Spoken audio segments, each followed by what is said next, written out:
Hello and welcome, my dear friends and students. In today's video, I am going to start the concept of ideal simple pendulum and practical simple pendulum. We have to show that the motion of simple pendulum is a simple harmonic motion, and we have to obtain the expression for period of a simple pendulum. And from that, we have to discuss some laws of the simple pendulum. So let us consider the first concept, that is, what do you mean by ideal simple pendulum? So simply ideal simple pendulum is nothing but a heavy particle or point mass when suspended by massless and inextensible string to the rigid support, then it is called as ideal simple pendulum. Ideal simple pendulum म्हणजे simply जेव्हा आपण असा particle घेऊ की जे particle heavy असलं पाहिजे, त्याला आपण पॉइंट मास पण म्हणू शकतो, कारण it is very small in size. आणि त्या पार्टिकलला की जो हेवी आहे अशा पार्टिकलला जर आपण अशा स्ट्रिंगने रिजिड सपोर्टला सस्पेंड केलं की जी स्ट्रिंग कशी असली पाहिजे, having no mass, that is the massless. It means actually it is a weightless and inextensible. Inextensible means there is no change in length during its motion. त्या heavy particleचं ऑसिलेशन होत असताना त्या string मध्ये कोणत्याच प्रकारच्या लेंथ मध्ये बदल व्हायला नको, अशा स्ट्रिंगला आपण इनएक्सटेन्सिबल स्ट्रिंग म्हणतो. मग अशा पॉइंट मास पाहिजे जो हेवी पाहिजे, ज्याला आपण स्ट्रिंगने सस्पेंड करणार आहे रिजिड सपोर्टला, ती स्ट्रिंग अशी पाहिजे की ज्याचं मासच नाही, ज्याचं वेटच नाही, आणि ती ऑसिलेट होत असताना त्याच्या लेंथ मध्ये वाढ होणार नाही. अशा कंडिशन मध्ये आपण त्याला आयडियल सिंपल पेंडुलम म्हणतो. But this is only the theoretical concept. It can not be realised in practice. Why? Because a heavy point mass cannot be possible. If we consider the particle, then it is lighter in weight. If we consider the point mass, then that point mass is always the light, it is not a heavy. And when we consider any string, it has some mass, it has some weight. There is nothing in the universe which is massless. Massless अशी कोणतीच गोष्ट नाहीये, म्हणून मग अशी string possible नाहीये की ज्याचं मासच नाही. आणि असा पार्टिकल आपल्याला पॉसिबल नाहीये की जो हेवी असेल, तो लाईट वेट असेल पण तो हेवी नसणार. म्हणून याला प्रॅक्टिकल कन्सेप्ट मध्ये घेण्याकरिता याच्यामध्ये काय बदल करण्यात आला आणि त्यापासून मग त्याला दिलं नाव practical simple pendulum. Here ideal simple pendulum cannot be realized in practice because of here there exists no heavy particle as well as no massless string. मग आता इथे याला प्रॅक्टिकल मध्ये आपल्याला घ्यायचं असेल या कन्सेप्टला, तर त्यांनी काय चेंजेस केले बघा. तर पॉइंट मासच्या ऐवजी हेवी तर पाहिजेच आपल्याला, फक्त त्यांनी मग स्फियर कन्सिडर केला. When a small heavy sphere, which is also called as a bob, when a small heavy sphere suspended by, आता massless च्या ऐवजी त्यांनी शब्द वापरला लाइट वेट, वजनाने हलका. असा स्ट्रिंग असू शकतो पण ज्याचं वजनच नाही असा स्ट्रिंग असणार नाही. म्हणून मग या massless च्या ऐवजी त्यांनी लाइट वेट शब्द घेतला. आणि इथे हे जे हेवी पार्टिकल किंवा पॉइंट मास होता त्या जागी त्याने स्फियरला कन्सिडर केलं. So when a metal sphere, हा जो मेटल स्फियर आहे, या मेटल स्फियरला जेव्हा आपण अशा धाग्याच्या सहाय्याने रिजिड सपोर्टला सस्पेंड करू, की जो स्ट्रिंग कसा असला पाहिजे, लाइट इन वेट, आणि during its motion there is no change in its length, त्याला आपण म्हणतो inextensible. Inextensible string is possible. Inextensible string ही असू असतं पण मासलेस स्ट्रिंग नसतं, म्हणून मासलेस ऐवजी त्यांनी लाइट वेट स्ट्रिंगचा वापर केला. आणि इनएक्सटेन्सिबल स्ट्रिंग, मग जेव्हा आपण या मेटल स्फियरला, बॉबला अशा स्ट्रिंगने रिजिड सपोर्टला सस्पेंड करू की जी स्ट्रिंग लाइट वेट आणि इनएक्सटेन्सिबल असेल त्या कंप्लीट सिस्टीमला म्हणतात प्रॅक्टिकल सिंपल पेंडुलम और सिंपली सिंपल पेंडुलम. म्हणून मग या फिगर मध्ये बघा हा जो आपण डार्क पॉइंट दाखवलेला आहे याच्यामध्ये that is the metal sphere ज्याने आपण रिजिड सपोर्टला फिक्स केला आहे ती स्ट्रिंग जी कशी असली पाहिजे लाइट वेट आणि इनएक्सटेन्सिबल आणि जिथे आपण त्याला बांधून ठेवलं that is the rigid support. Now we have to show that the motion of that simple pendulum is a simple harmonic motion. Now we have to show that the motion of simple pendulum is a simple harmonic motion. So we just consider the concept of simple pendulum. We have to consider one metal sphere which is suspended to the rigid support with the help of string which is light in weight and inextensible. So that's why we have to consider the first point as consider a small heavy sphere suspended by light weight and inextensible string to the rigid support. हा आपण एक heavy metal sphere घेतलेला आहे. हा heavy metal sphere आपण अशा स्ट्रिंगच्या सहाय्याने या रिजिड सपोर्टला सस्पेंड केलेला आहे की जो स्ट्रिंग कसा असेल लाइट वेट आणि इनएक्सटेन्सिबल. त्यानंतर मग आपल्याला याच्या काही टर्म्स कन्सिडर करायचे आहेत जसं स्मॉल आहे हे आपण जो मेटल स्फियर घेतलाय त्याचा मास आपल्याला घ्यायचा आहे. त्यानंतर या सेंटर ऑफ ग्रॅव्हिटी आणि पॉइंट ऑफ सस्पेन्शन यांच्यामधलं जे डिस्टन्स असतं याला म्हणतो आपण length of the simple pendulum. हा जो काही मेटल स्फियर आहे या मेटल स्फियरचा सेंटर की जिथे त्याचं वेट एकत्र आलेला आहे त्याला सेंटर ऑफ ग्रॅव्हिटी म्हणतात. या पॉइंट पासून तर जिथे आपण त्या स्ट्रिंगला टाय केलं बांधलं या दोघांचं जे डिस्टन्स असतं त्याला आपण म्हणतो लेंथ. मग ते घेतलंय आपण L. हा स्मॉल असल्यामुळे त्याचं सेंटर जे आहे आपण ते हे जे डिस्टन्स आहे थोडं कमी कन्सिडर करून आपल्याला जेवढी लेंथ आहे या स्ट्रिंगची तेवढंच आपण त्याला distance between centre of gravity and point of suspension आपण कन्सिडर करणार आहे. मग L with the length of simple pendulum. त्यानंतर थीटा जो आहे मग याला आपल्याला डिस्प्लेस करायचा आहे. सुरुवातीला तो मीन पोझिशनला आहे मेटल स्फियर.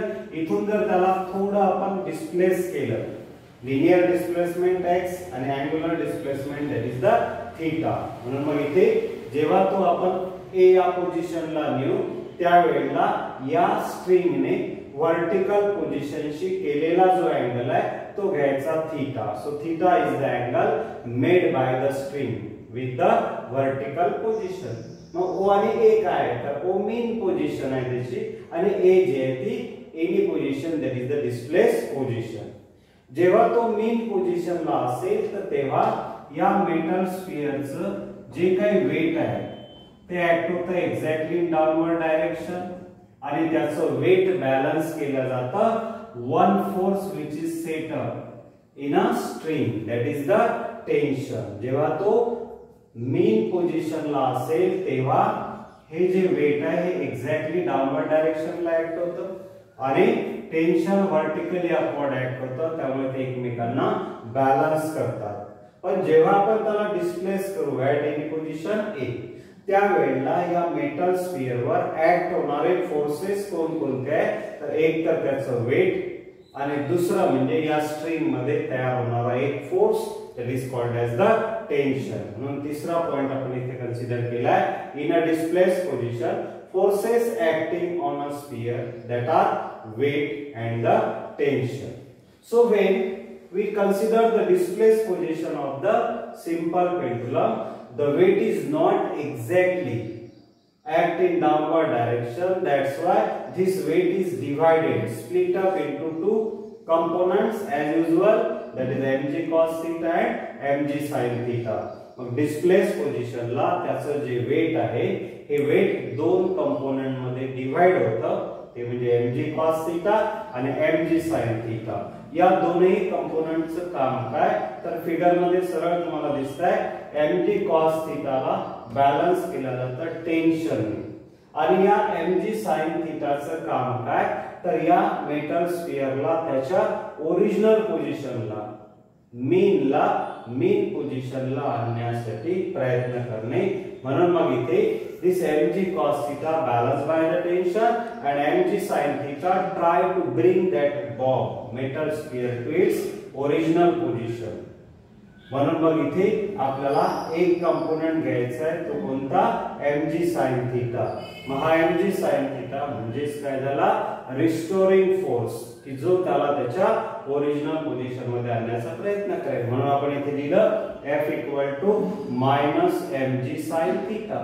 आता जर अँगुलर डिस्प्लेसमेंट खूप स्मॉल असेल, if we displace that metal sphere through the small angle, then we can write sin theta nearly equal to theta. म्हणून मग आता इथे आपण sin थीटाच्या जागी लिहिलं नसतं थीटा. हे निगेटिव्ह साइन आपण का लिहिलं?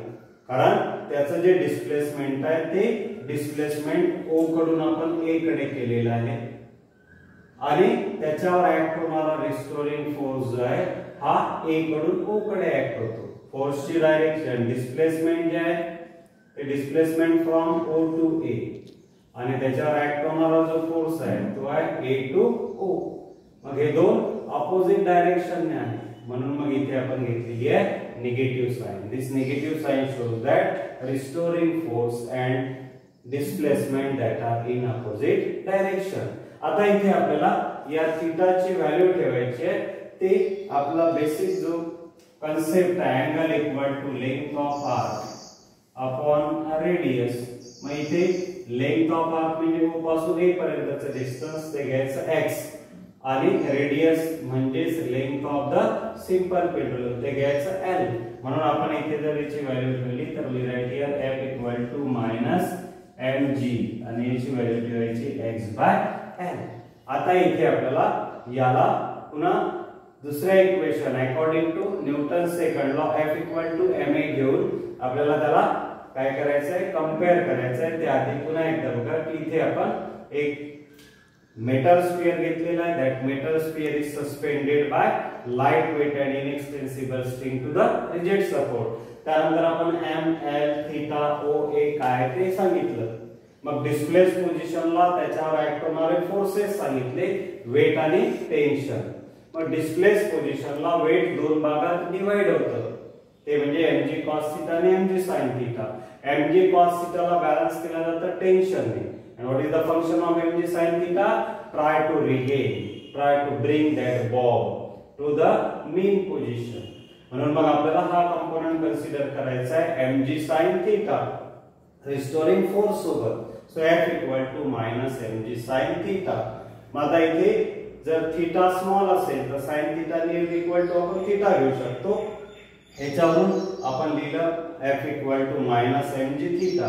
आता पुन्हा मी अँगलची व्हॅल्यू ठेवतो. Angular displacement length of arc upon radius that is the x/L. अशा पद्धतीने आपण इक्वेशन 1 पर्यंत पोहोचलो. F equal to mg into x/L. Now we have the equation 1 as F equal to mg आणि थीटाची व्हॅल्यू ठेवली आपण x/L. According to Newton's second law, we have F equal to m into A. या दोघांना जर आपण equate केलं from equation 1 and 2, we have ma equal to mg into x/L. आता इथे जर आपण या मासला कॅन्सल केलं तर आपल्याला मिळालं A equal to g/L into x. आता इथे या g/L ला एकाच ब्रॅकेट मध्ये आपण काय लिहिलं की acceleration due to gravity at any particular place is constant. As the string is inextensible, therefore length is constant. म्हणून मग ह्या दोन्ही कॉन्स्टंट टर्मला आपण ब्रॅकेट मध्ये लिहिलं आणि जी व्हॅल्यू येते ती म्हणजे डिस्प्लेसमेंट. मग आता हे कॉन्स्टंट आणि इक्वल टू द रिप्लेस केलं आपण बाय प्रोपोर्शनॅलिटी साइन तर आपल्याला मिळालं A for acceleration. Acceleration directly proportional to displacement and acceleration and displacement are opposite in direction. That's why we can say that this equation clearly proves that motion of simple pendulum perform simple harmonic motion. जर आपल्याला simple question विचारला की show that motion of a simple pendulum is a simple harmonic motion तर आपला answer इथे संपलं. आपण इथे वेटला दोन भागात डिवाइड केलं mg cos theta mg sin theta. त्यापैकी mg sin theta ला आपण कन्सिडर केलं रिस्टोरिंग फोर्स सोबत मग f equal to minus mg sin theta, theta small असल्यामुळे आपण sin थिटा इक्वल टू थिटा घेतलं, थिटाची व्हॅल्यू ठेवली, त्याच्यावरून आपण इक्वेशन मिळवलं f equal to minus mg into x by l. आता आपल्याला दुसरं इक्वेशन घ्यायचं आहे न्यूटन सेकंड लॉ, दोघांना इक्वेट करायचं आहे. याच्यावरून आपल्याला दाखवायचं आहे acceleration directly proportional to displacement and acceleration and displacement are opposite in direction. आता याच्या पुढे किंवा काय विचारतात, hence find the expression for period of SH, period of simple pendulum. Period is nothing but the time taken by the simple pendulum to complete the one oscillation. एक oscillation पूर्ण करण्याकरिता simple पेंडुलमला लागणारा वेळ त्याला आपण म्हणतो पिरियड. आता हा पिरियड आपल्याला काढायचा असेल तर तुम्हाला इक्वेशन ऑफ मोशन घ्यायचं, याला इक्वेशन ऑफ मोशन म्हणतात. a equal to minus g by l into x as it is घ्यायचं. इन मॅग्निट्यूड घ्यायचं असेल तर निगेटिव्ह साइन घ्यायची गरज नाही, कारण निगेटिव्ह साइन फक्त आपल्याला काय सांगतं, डायरेक्शन कोणाची, ऍक्सेलरेशन आणि displacement. So in magnitude we have a equal to g by l into x. आपल्याला ऍक्सेलरेशन अपॉन डिस्प्लेसमेंट पाहिजे, मग a by x equal to g by l.